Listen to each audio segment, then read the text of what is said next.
Hello guys, good evening. It's me, Boreche, and welcome to my vlog. Ito po yung ganap sa aking araw-araw na after work. Ito po yung a night of my life.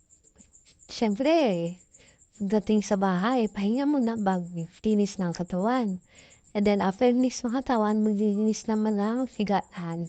After naman maglinis ng higaan, kakain, maghuhugas ng plato, mag-beauty, and then, ayun guys.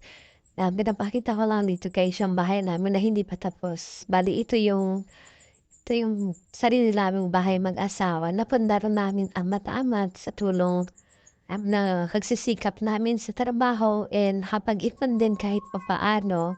Siya nga pala guys, tatlo na yung chikiting namin. Ang panganay namin is babae, pangalawa babae, and then yung bunso.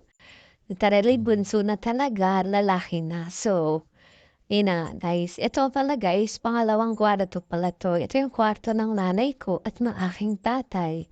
So yung panganay ko dito rin talaga natutulog sa kanila kasi mas prepare ngayon. So thank you for watching guys. Sunod ulit.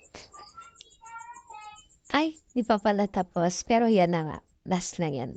Bye!